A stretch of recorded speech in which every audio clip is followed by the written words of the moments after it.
Rolling. Congress की वरिष्ठ नेता कुमारी सैलजा हमारे साथ बातचीत करने के लिए मौजूद हैं। मैम, उम्मीद तो कुछ और थी, हुआ कुछ और।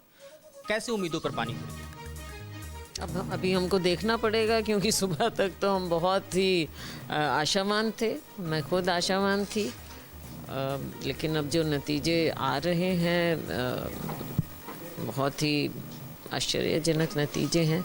किसी ने भी नहीं सोचा, और मुझे लगता है शायद बीजेपी ने भी नहीं सोचा था। फैक्टर्स काफ़ी बीजेपी के विपरीत थे। इन टर्म्स उनको चीफ मिनिस्टर बदलना पड़ा, किसानों का मुद्दा था, अग्निवीर का मुद्दा था, बेरोजगारी हरियाणा में काफ़ी बढ़ गई थी। बावजूद इसके कांग्रेस को मैंडेट नहीं मिला। बिल्कुल बिल्कुल, काफ़ी फैक्टर्स थे, और हमें लग रहा था कि लोगों का रुझान कांग्रेस की ओर है। हम ज़मीन पर गए, ज़मीन पर काम किया, लोगों की बात भी सुन रहे थे। लेकिन इस चीज़ का आभास कहीं ना कहीं हमें शायद कुछ तो कमी रही है। अब ऐसा मैं कैसे बोलूं, कुछ तो कमी हमारी भी रही होंगी, और बाकी तो अब थोड़ा विश्लेषण करके ही पता चलेगा।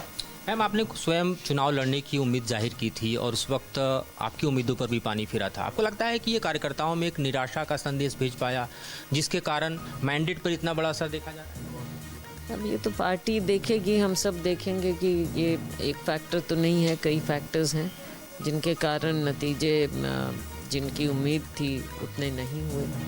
अगर आप चुनाव लड़ती तो आपको लगता है कि तस्वीरें कुछ अलग होती? मैं फिर कह रही हूँ कि फैक्टर्स कई होते हैं, कोई एक फैक्टर नहीं हो सकता। एक जाट वर्सेस नॉन जाट की जो पॉलिटिक्स है, ये लंबे समय से देखी गई है। खासतौर पे आप देखिए तो पिछले 10 सालों से आपको लगता है कि उसका भी एक व्यापक असर खासतौर पे सेंट्रल हरियाणा में, जहाँ पर इस तरह की राजनीति ज़्यादा होती है, वो देखा गया है? अब देखते हैं फाइनल नतीजे कहाँ के क्या निकल रहे हैं, पता चलेगा। किन फैक्टर्स को आप लोग एनालाइज करने की कोशिश करेंगी? क्योंकि अभी करेंगे, देखो इट इज़ टू अर्ली, अभी तो नतीजे फाइनल आ रहे हैं। फिर हम इसका सारा देखेंगे कि मैपिंग करेंगे, कहाँ पर क्या हुआ, कहाँ क्या फैक्टर्स, कहाँ पर कौन से कैंडिडेट, सब चीज़ों को हम देखेंगे। सुबह जब हम लोग कांग्रेस दफ्तर में थे, मिठाइयाँ बट रही थी, जलेबी भी आ गई थी। काफ़ी बड़ा रोल जलेबी का हमने देखा हरियाणा पॉलिटिक्स में रहा जब राहुल जी लेकर आए, ढोल नगारे बज रहे थे।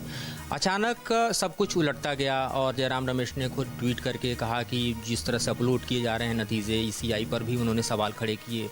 लेकिन अब तक तकरीबन हम देख रहे हैं कि ट्रेंड सेट हो चुके हैं और परिणाम सबके सामने हैं। तो आपको लगता है कि कैलकुलेशन में ज़मीन पर भी कुछ गड़बड़ियाँ हुई होंगी या रीड आउट करना मुश्किल था? देखो कई तो हैं ही चीज़ें इसमें। अब मैं ये कहूँ कि हमारी तरफ से कोई कमी नहीं थी और सारा कुछ गलत, मतलब ऐसा नहीं होता।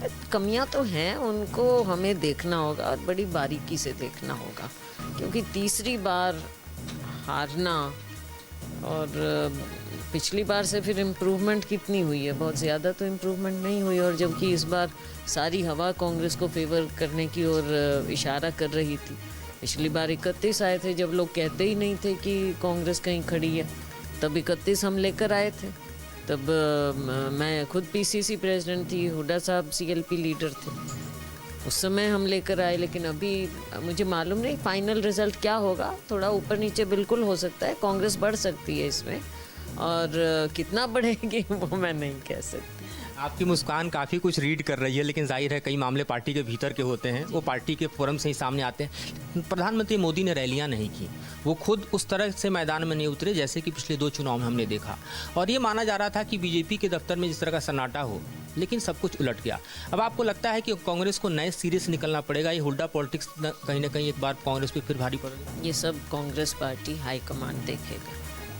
आप नतीजे का इंतजार करेंगे या बड़े रोल का उम्मीद करेंगे? नहीं, देखो पर्सनल बात नहीं होती। अगर पार्टी ठीक है तो हम ठीक हैं।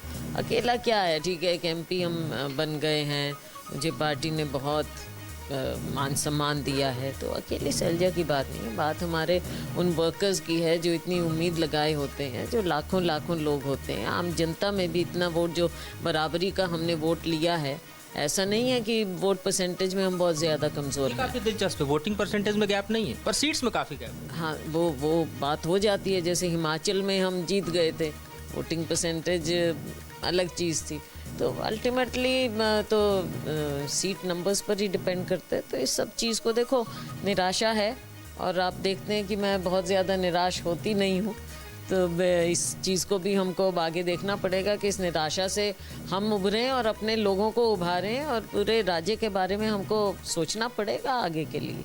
बधाई देंगी आप सैनी जी को? देखो अभी मैं नहीं, लेकिन जैसे ही नतीजे फाइनल आ जाते हैं, सैनी जी खुद जीत रहे हैं, उनको मैं बधाई दूंगी और बिल्कुल दूंगी। स्पोर्ट्समैन स्पिरिट होना चाहिए हम में। और अगर फाइनल रिजल्ट आ जाते हैं तो जो बधाई का पात्र है उनको बधाई उस समय भी दे देंगे। तो जाहिर तौर पे कांग्रेस के लिए इंट्रोस्पेक्शन का वक्त है। कांग्रेस मंथन कर रही है कि आखिर इस हार तक कैसे पहुंच पाई, जीत की उम्मीद पर कैसे निराशा का पानी फिर पाया।